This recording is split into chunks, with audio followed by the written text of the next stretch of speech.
Hey everyone, before this video starts, I'd like to give a special thank you to all my Patreon and Twitch subscribers. If you'd like to learn how to support this channel, possibly for free, just hang out till the end of the video. Thanks so much for watching, guys. Somebody sent this to me, and they said, Rich Lux mentioned me in a video. And I was like, oh, Richard Lux. Oh, Richard Lux. And it's pretty cool.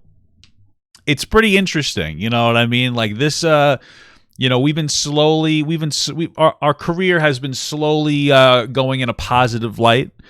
As you guys know, we started on TikTok and we grew to 2.4 million, became verified, and then we ruined it. And when I say we, I mean not me. You guys did. I'm just kidding. We got a little too kooky on there. We got banned, rightfully so. And then I've spent the better part of what, like 10 months, you know, really reflecting on my actions and building my YouTube career and trying to do the right thing, because the reality is like I wasn't like, my TikTok content wasn't all bad. It was a very brief stint of me going in a bad way. And so now here we are, bro. Here we are. You know, we got we're talking to, you know, other established YouTuber names, you know, some cool guys. So it's pretty interesting. It's pretty interesting to see that, you know. So anyway. So I just want to watch the video. Smash your pants, Rich Lux. You guys are ridiculous. I don't know. He's not that bad looking. Anyway, it's called The Downfall of Ethan Klein and H3H3 Productions by Richard Lux. Woo! You know what I will say? I have to say that, like, the way that I operate and make content on this platform, I feel like is probably the least stressful. I feel bad for every other real content creator who actually makes videos. It has to be interesting. And the reason I say that is, like, the obvious is that I'm doing reaction content, which is like so much easier than anything else. And like, let's just acknowledge that people put so much like harder work into stuff. And I love you guys to death for liking my content.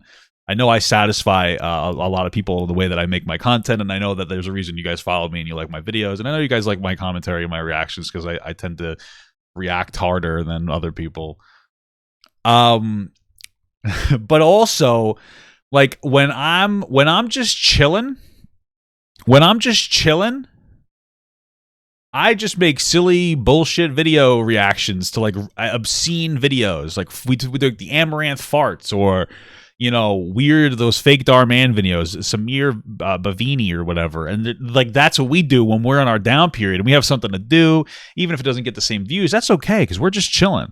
But I feel bad for like other like commentary YouTubers that, like, when they don't have anything to talk about, it can be frustrating, because of course this is your way of life, and then you have to mix and balance the frustration of finding content to make that's interesting for people versus not allowing your content to become like vapid and shallow.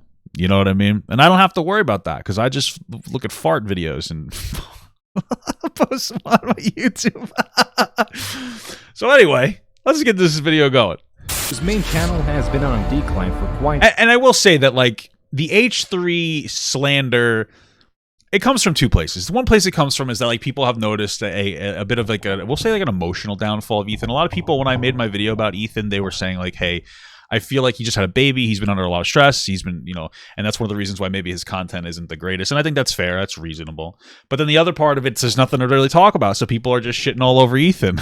But then he also made a video talking about him losing followers. So I think it's also getting to him mentally, you know?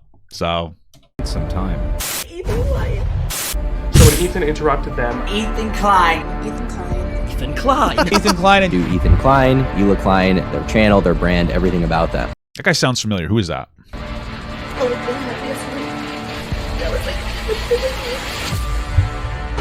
that got absolutely stolen. I can't. Every time I see Trisha Paytas crying, it just makes me fucking laugh, bro. I've been conditioned to feel that way. I think I remember that video. She was just being a performative fuck again. This is just fucking ridiculous, dude. And I love how it's like the music is so loud you can't hear what she's saying. It's actually perfect. It happened. It was a huge thing. Everyone's talking about it. It's big news. And, you know... What's that? We all know. It was all over my Instagram feed. You can't, Just can't me, avoid it. Ethan, What are they talking about? and my wife Hila. We hit 50,000 subscribers. 300,000 subscribers, dude! We hit 1 million! We have hit 2 million subscribers. Our channel is doing much better than it's ever done. We just honestly can't thank you guys enough for all the love and support you guys have always shown us. And since we started, it's been a continuous growth. We love our community and we're just so grateful for Ethan you guys. KLEIN and H3H3 Productions. All different names leading back to YouTube's hero of fair use, whose main channel has been on decline for quite some time. You know what I was thinking about the other day with the whole hero of fair use thing? I know Ethan got sued at one point. And like that was a huge play, and that made everybody like, yeah, Ethan's an awesome guy. He was standing up for himself, of course, and what is it, fair use, but he was also standing up for everybody else's fair use, and he was a rather large name at the time, and people donated money and they did X, Y, and Z, and it made me think about it, and I was thinking, you know, the whole fresh and frit thing. I wonder why. I don't know. Like, this isn't an expectation Ethan should have, but like, I wonder what he could have done with that in a way that could have galvanized the commentary community. Because the fresh and fit thing, where fresh and fit were like, you know, they were copyright striking, unjustifiably copyright striking people who were criticizing them and using YouTube clips that they put up themselves. Even though it should be fair use, and like, you know, I don't know. I feel like Ethan could have really pioneered another battle, another charge in. That's not an expectation to put on him, but I was just thinking about it, you know. So when Ethan interrupted them, Ethan Klein. Ethan Klein. Ethan Klein. Ethan KLEIN and I wouldn't have thought this was a video by Rich Lux with how many times he's using himself. He's like referring to himself in the third person every single time he puts himself in the video like that. Ethan KLEIN, Eula Klein, their channel, their brand, everything about them. Did I restart the video? Got absolutely stolen from me by Ethan Klein. Okay. Well, I don't think that's part's necessarily true. Let's talk about the downfall of Ethan Klein. Sorry. The set pieces are really nice. Girl. I like Rich puts a lot of work into just what he looks like. Look at me. I look like fucking shit. You know how much work I put into myself this morning? I actually showered and I combed my beard. That's it. What do you think about that? I'm sitting here like a fucking asshole. The background isn't even clean. There's a chair and just squishmallows and clothing on the bed. Right? This looks like your depressed 16-year-old daughter's room right now.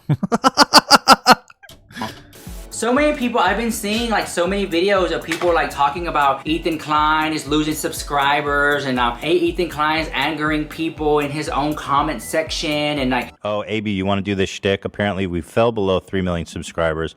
I don't know if anyone's following this, but we've been steadily losing subscribers here on the H3 podcast Does my house channel. smell like shit? AB has been pushing me to beg you guys, just please subscribe.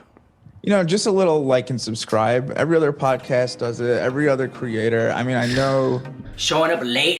What I will say is that, like, I remember when I made because I talked about that, obviously. And one person, in the video, it was very interesting because, like, yeah, I mean, it makes sense to ask for likes and subscribes and stuff. But it is interesting that it seems like people are unsubscribing from Ethan. And I don't think that's because, like, when you prompt people to like and subscribe, like, of course, they're more like likely to like and subscribe. But it's one of those things where, like, he's gotten continuous on an upward trend without having to like and subscribe. And like that just still shows that there seems to be some kind of a discomfort in some, at least part of his community. I think a lot of people are frustrated because they like Ethan, but they feel like maybe he's going down a rough path. Some people said, which I think is reasonable, that he probably, like, considering all the the stressors in his life, he's stretched himself far too thin. Thank you so much for the sub. I should probably mute the alerts though. Erodio7 just resubscribed for 2 like, how many months. podcasts does he have going on? Like 3? How many podcasts? It seems like he has a lot of podcasts going on where he might benefit from like 1 or 2. You know what I mean? And then I also feel like part of it too is like trying to find podcasts that will be successful, right? Like he's looking for big names and stuff where he could have like a relatively, it may not be the most popular. You're never going to recapture frenemies. And the dynamic was just perfect. You can say what you want about Trisha. She's terrible, but it was still made for a very, very entertaining show. And I feel like maybe Ethan's trying too hard to find to make podcasts like with like Hassan, because Hassan's another big name. Maybe makes a fucking podcast with like your mom. People liked the Your Mom podcast was fun. A lot of people liked it because it was just it was like retro Ethan, you know? Maybe do less days of stream. Maybe do one podcast a week and then, you know, have fun. You know what I'm saying? You know, I don't know. Maybe I'm just saying. All right, come on. Or so I don't know, like, what is going on, right? And I always say the pendulum always swings, girl. Like right now, he's well loved, and then people want to hate him in the house. Then he's well loved again. Like, girl, I've been watching Ethan Klein since Vape Nation. A lot of people don't even know about Vape Nation. Okay. Everybody knows about Vape Nation. What the fuck are you talking about, Rich? I feel like Vape Nation is like his most popular video. No, hold on a second. Vape Nation. 28 million views. Get out of here, Richard. Get the frick out of here. Okay, girl, it's an icon, right? And he's been through a lot, and I do kind of feel like channels go through ups and downs, you know? Podcast falls below 3 million subs. I was like, oh, this is obviously fake. Because it showed that H3 talked about this. And so I saw it, and I was like, okay, people are unsubbing. I don't know. I guess I assumed that it's just the ebbs and flows of the internet. You know, there's days where people unsub for me. Can't stay away from this. Boom. Why did you include that? But anyway, I decided to read some of the comments, and I was surprised. Why did you leave that part in there? It fucking killed me. Oh, shit, dude. I'm going to have a heart attack one day. Holy fuck. That just took me off guard. Oh, my God. Did somebody say Richard Lux should make Vor? No, stop, dude. Should make Rich Lux Vor. Stop. Prize at the reception was negative for H3. Like, wow. And I want to read some of them. It's like, this podcast needs more goofs and gaffs because that's why we subscribe to Ethan. So it's so cringe having to watch myself. Fuck. So they want it to be a little funnier. Ethan is honestly burned out and it shows. He's way more relaxed on his own channel. Just saying. Okay, that's fair. I miss just Ethan and Neela, the little room, and some guests here and there with the cameras cutting through back guys, blah, blah, blah. 1 minute you're getting views, subscribers, and an algorithm might change, and you're... I should make a collab with Rich Lux. Yeah, sure, why not? We'll be sponsored by adamandeve.com. Use code GUT for 50% off. You know, it's so funny. I don't need a code. I'm trying to figure this joke out. I got it. I'm going to get it to you guys. I don't need a 50% off code on Adam and Eve because my penis is already 50% off for my wife because it's small. That was a hard joke. I feel like I kind of pulled it off. Can't get a view to save your life. Can't get a subscriber to save your life. Can't get a like or comment to save your life. All right, you guys don't have to be sarcastic, okay? Not you miss a 100% of the shots you don't take. Sometimes I have cringe jokes too. You know what I mean? Like, but if I didn't make it, I would have missed anyway. So please, thank you for your support. Thank you so much for your support, guys, on that joke. Thanks, guys. Okay, like all that stuff like that. Very much that. Moses, bring me my water. I think it's very unfortunate because I do think that Ethan Klein has made some very, very good moves in the YouTube space. I think he also has set a precedent in like when it comes to law and legal and what YouTubers can do when it comes to form of commentary and in form of maybe parodies and stuff like that. And I think people maybe sometimes forget that. I haven't. I mean, it was huge. It was a huge landmark lawsuit that he won, multiple lawsuits at that too. But like, I can see where people are frustrated with him or upset, where they feel like sometimes he gets on camera just to do it, you know? Because I look at his channel and sometimes like, man, those thumbnails and titles are good. I mean, sometimes even I'm like, what's going on? Like, I click because I want to know too, right? And then you click it, and he's just sitting there, like, just, you know, shooting the breeze with his friends. And I can see how some people are just, like, bored with it. But, like, if you're a fan of him, you're going to be a fan of him. You're going to love him when he's up. You're going to love him when he's down. You know, it's interesting because I feel like one of the podcasts are interesting because like there are people who are into Ethan, so they'll watch regardless, even if it's like not a super high energy day. But I don't think that the issue is that Ethan sometimes has low energy days. I think the issue is that he seems to have consistent low energy days, and there's a mixture of factors. Like we're saying before, he might just be doing too many days, and you have less to talk about, and it turns into kind of shooting the shit. Maybe you're recording your podcast for too long.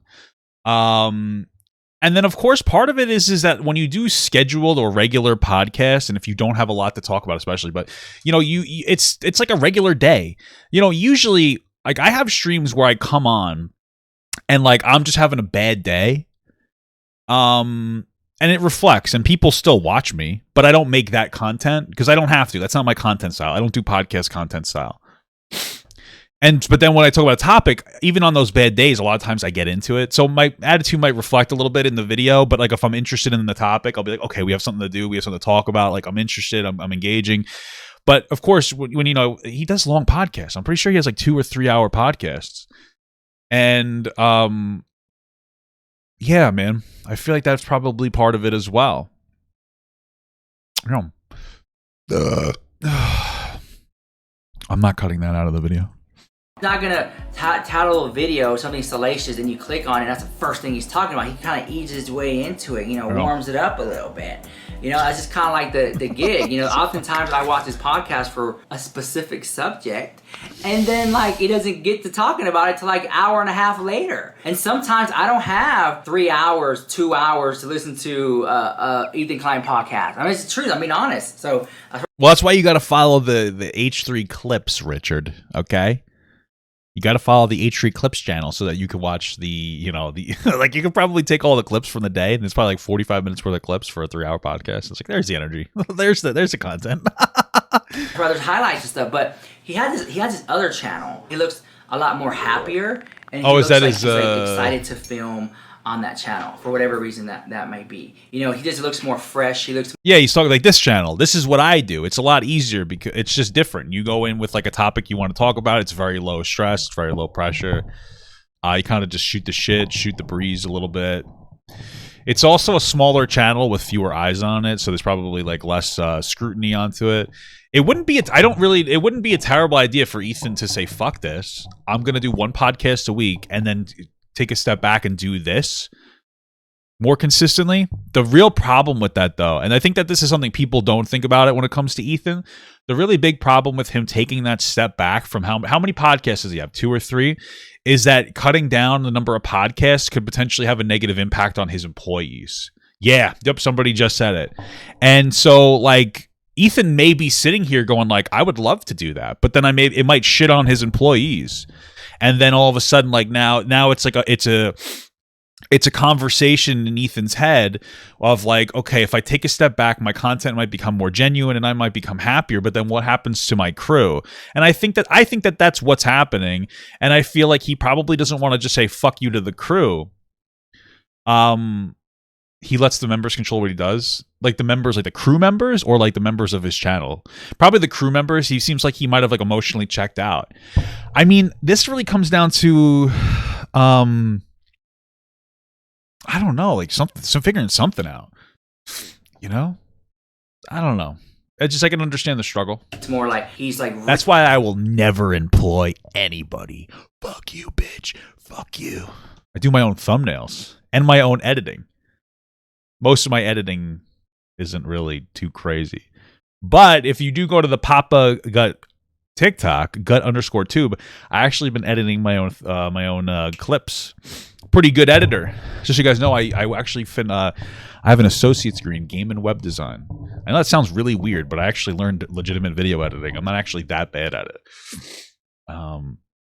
Anyway, enough jerking myself off. Really going in, he's like really doing really cool subjects and stuff like that. And I really do feel that on that channel, he has more fun. It just seems like a breath of fresh air on that channel, as opposed to having all these employees and staff he has to take care of, and Teddy Fresh merch and stuff like that. It just seems like a lot, but I also feel the stress. I can see how he's stressed out about what he's doing on his podcast, because he has another mouth to feed. He has a wife. He has a whole team. Oh, it's my Uber Eats. Oh, I'm getting tacos. Uber Eats, someone's here, girl. But you know what I'm saying? Like that. Speaking of that, I want to say this video is sponsored The House by AdamandEve.com. Now listen, guys. I want to tell you something right here. People started criticizing me for watching these advertisements. But when I have the capacity to do it, I like to try to watch the advertisements. just because I'm doing a low effort reaction to a fucking video someone else put effort into. So here you go. Thank you, AdamandEve.com, for sponsoring this video. They're shipping to the US Here's what we'll and do. Canada. Here's what we'll do. Exclusions apply. If you use my code LUX, you'll save 50% off your first item. And it comes in discreet packaging, so you don't have to worry about your neighbors trying to see what you got at AdamandEve.com. It's not just for adult toys. I also love that they have really good silk bras and pajamas and stuff for guys too, like silk pajama sets for guys. I think it's really fun. So definitely check it out, AdamandEve.com. They have amazing stuff over there. I'm not going to steer you wrong. Use code LUX to save 50% off your first item. I like how they find a cause and cure for HIV and AIDS. So thank you, AdamandEve.com, for sponsoring this video. Let's get on with the drama. Ethan Klein, like I feel that he has a business that he needs to run. Okay, a marketing genius. Oh, my tea is piping hot. These are my new little mugs, girl. Link in description. If you can find them on the merch site, hopefully you're there. There's so much stuff over there. But I do think that he has this brand, this gimmick, this niche, right? I know he has a beautiful Rolls Royce, beautiful home, beautiful wife. Really? Very nice, dude. Beautiful kids and this whole team and warehouses, and it just seems like it's a lot of moving parts. Me personally, do I feel like his overhead is kind of high? Yes, at times. Probably. Yes, at times I do feel like the overhead is. I'm gonna live in the suburbs forever, even when I'm a millionaire, dude. I don't give a fuck. Fuck it, dude. It's high when with what you he's do got have a lot of going on fucking over there. merch. And I understand Rich. that he's not for everybody. He's not everyone's cup of tea. But sometimes when I join his live streams and he has like 30,000 people watching, that's huge. That is huge. I mean, wow. This is huge. You know, I've gained so many subscribers from watching Ethan Klein and talking about Ethan Klein's drama. You know, Rich, no offense here, but you know, why do you have this girl in these pants? Like, honestly, you could put yourself in those pants, or you could have hired me. I have a decent ass. I could have wore these pants for people. You know what I'm saying? This is a fanny pack. I thought this was a mask. I have a fanny pack. I actually have a fanny pack. Okay. And on top of that, he's also mentioned me before, and that gave influx of subscribers and views to this dying channel. Like, you know what I'm saying? So I love that about him. And I just can't help but to just get on camera and just like trash somebody who's been nothing but nice to me, you know? So I'm not gonna be like one of those YouTube channels who's just like anti-Ethan Klein for whatever reason. And like I see it like Chanel, like I see both sides. I see where he's done wrong, I see where he's made amends, I see where he tries to be a better person, and stuff that he says, he seems like a way better person than he was before. Like I've never met him or anything like that. And I'm not trying to defend Ethan Klein. That's an interesting statement, I think. Because I don't know if I agree with that. I don't think I agree with he's a better person than he was before. And I know what Rich is saying. Because like Ethan, like self-admittedly, some of his content was like a little too edgy, right? Like he said some questionable things. He had said the pro gamer word, the N word, right? And he had mentioned something about women in a nature setting are to be dominated. And like those are obviously problematic things to say and think. But that doesn't mean that that he was a bad person then. It just means that he was ignorant. Like we've all been there. You know, it does seem like where he has he seems to be expressing like better or more positive social narratives, but he does seem to be kind of more of an asshole. That's the problem that I have. I think is just like the lack of benefit of doubt of a benefit of the doubt to other people. And I explained this and you know, very aggressive speech and not super exploring the different things that he may say about particular topics. And some people have complained that he's very like call out oriented in a way where he just feels the need to constantly call people out rather than doing like genuine call outs. They seem to be. I can't attest to that because you know I'm not paying enough attention, but some people have expressed that. It could be completely wrong. Because he can defend himself 100%. I've seen him do it many, many times. But I think it'd just be very hypocritical for me to get on camera and trash somebody who's been nothing but good to me, right? With that being said, I owe it to you guys to be 100% transparent. I like his channel. I like what he's got going on over there. But I can see how some people are getting upset with it. You know, and maybe if he chooses to watch and listen, maybe he can kind of fine tune his channel because it's always changing. It is literally, you know how many times I changed up this set over here? You know how many times like it's always changing. Like if it was easy, Ethan Klein, if it was easy, everybody would be doing it. And the truth is, it's not easy. It's hard work, blood, sweat, and tears, dedication. Wait, hold on a second. Hold on, Richard. Easy. Klein, if it was how many times like it's always changing. Like if it was easy, Ethan Klein, if it was easy, everybody would be doing it. And the truth is, it's not easy. It's hard work, blood, sweat, and tears. I will say it's profoundly easy, this job.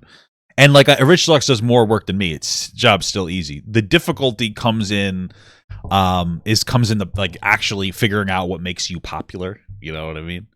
That's the hard part. And it can be like mentally very stressful, especially since there's no job security on social media. So the difficult part comes in a way, I think, for a lot of people where it's like, if this doesn't work out, I got to get a real job. For me, I just don't care, because if it doesn't work out, I don't care. It doesn't upset me that I have to get a real job. Like, that's the difference, is that I'm always ready to just go back to work. Like, I don't give a fuck, bro. I worked at a bus company as a bus washer for 11 years. And half of that was as like the manager of the bus cleaning crew. You know what I mean? Like I'm employable. I've worked a real job. I could pop back there. I could probably get a different managerial job. I could live comfortably for the rest of my life. Like, I'm not super stressed. I can go back to school and get like a welding degree. That would be fine. I thought about doing that even now, just for the fun of it. Maybe I should do that. That'd be kind of cool. Weld my fucking balls together. Weld my balls to my thighs so they stop hanging all the way to the floor, because I got such big fat balls, you know. That's maybe that's what I should do. There's dedication, you know, hard, long days of work, and you don't get to see your family as much and stuff like that, because your effort and all your energy goes into this brand that is his H3H3 podcast. And I don't know if some of the viewers who might be angry or upset don't see it that way, but it is a lot of work and a lot of hours to put into it, and sometimes you get creator burnout. I'm not saying that he's burned out. There are some points, definitely, that's the only explanation. I think he is very burnt out, where he does seem a little bit burned out. Like, you have to get like re-inspired, and that's what was so fun about him being with the Trisha Paytas Frenemies. Like, that was this other show. It was fun. It was something new and creative. It was very candid too. It was a very candid show where Ethan like made some fun jokes, and it was kind of the shit on Trisha Paytas show a little bit, but it was also the take her seriously enough where she felt like she had a voice. It was a solid balance. That's the biggest crime of all, giving Trisha Paytas a voice. Ethan, are you fucking kidding me, bro? I can't stand her goddamn voice. And I think that Ethan Klein needs to work on finding that new spark to the channel to make it fun again, you know? And maybe would it be with another problematic queen or something, you know? Or maybe having like Deaf Noodles on more, or other drama channels on more. I'm sure people... I mean, listen, that might work. I don't know. People told me the Deaf Noodles thing was a little rough. He was a little awkward. I don't really know. It seems like a lot of the commentary community aren't a huge fan of Deaf Noodles. I could see why, because I've had a very negative personal interaction. I'm still not going to shit on the guy, but I don't know if that would necessarily be the way to operate. Or something like that, just maybe to spice it up. I'm just trying to think of ways that he could, because you have to keep it fun and relevant, right? It's kind of like the... Is Trisha hot? No. I think that Trisha is very physically attractive. Like, she's a physically attractive girl, but she's like such a bad person that like it's just disgusting to me. Like, I think that she's wildly unattractive just because of the kind of person that she is. Like, really just completely annihilates it for me. Like, just such a bad person, you know? The news people often think is boring, but when you come on for YouTube news, we make it fun, and it's like funny, and it's fun, and that's what I like about his channel, is that he's just hanging out with his friends, shooting the breeze, and it's just fun. Some of the stuff that he does, it's hilarious. I'm like, girl, I see it the same way sometimes, but I can see how some people get upset about it, and it just makes me angry, because I've been there. Like, I've been where people are like, oh my god, I just like, the fuck is this? You know how they are, girl, you know. But let me know what you think about that drama in the comments down below, and I'll see you guys in the next video. Bye, love you so much. All right. Well, I was in the video for sure, so that's the best part of the video, if you ask me. Thank you so much for watching, guys, and another special shout out to all my Patreon and Twitch subs. If you'd like to support this channel further than you already have by just watching the video alone, go down to the links below where you can sub on my Patreon, which will allow you to get your name on this beautiful black wall. Or you can go to the Twitch page and you can actually use a free Amazon Prime sub, if you have Amazon Prime, to subscribe. Thank you very much, guys. Take care.